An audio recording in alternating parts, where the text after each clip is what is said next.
All right, y'all. Rick's Smiley Morning Show 12 before the top of the hour, y'all. Y'all give it up and show your love for the one and only Special K. Special Kiss. Man, oh man. Today is the day that R. Kelly got a 30-piece, and I'm not talking about lemon pepper, hot, or drums and flats. He got a 30-piece. 30 years in jail. Man. 30 years in prison. That's a long time.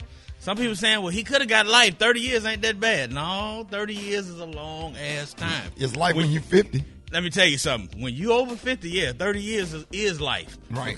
And let me just give you some perspective on this. Here's things that was happening 30 years ago. Okay. 30 years is older than Wi-Fi. 30 years is older than Google.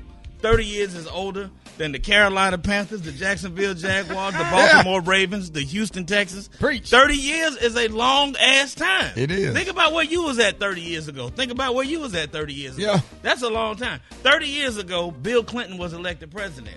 30 years ago, Arsenio Hall had the hottest show on TV. 30 years ago, Michael Jordan had hair and his pupils were still white. Wow.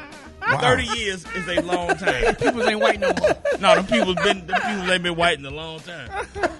But I'm going to give y'all, now let's look into the future. So he going to get out, let's just say, 30 years from today. Yeah. What kind of things are going to be going on 30 years from today when R. Kelly gets out?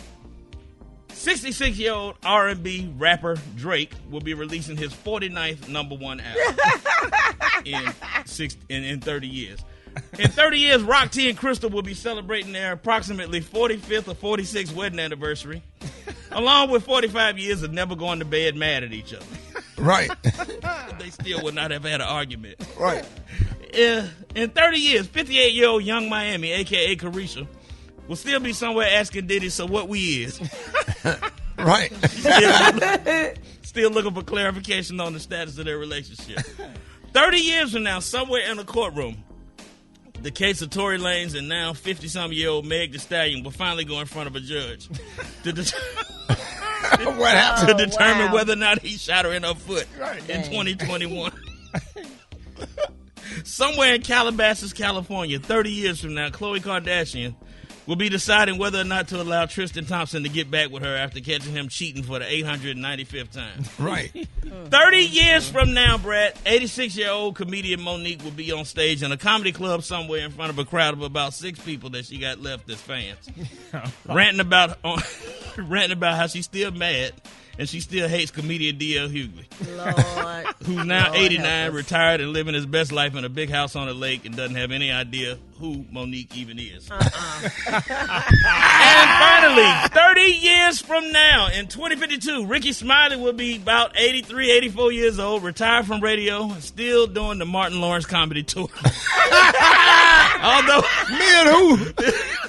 instead of being called the Lit AF Tour, it's going to be the Sleepy AF Tour. Because all the comedians on there, him, D-Ray. There's something else that started with lit. Him, D-Ray. D-Ray. Bought you by adult diapers. Exactly. They will all be in their 70s or 80s, senile, wearing the pins. And all the shows going to start at about 3 o'clock in the afternoon because everybody got to be in bed by 7. That's what's going to be going on 30 years from now. So don't tell me 30 years ain't a long time. Hey, if y'all got anything, hit me up with Special K913 on Instagram. Holla at your boy.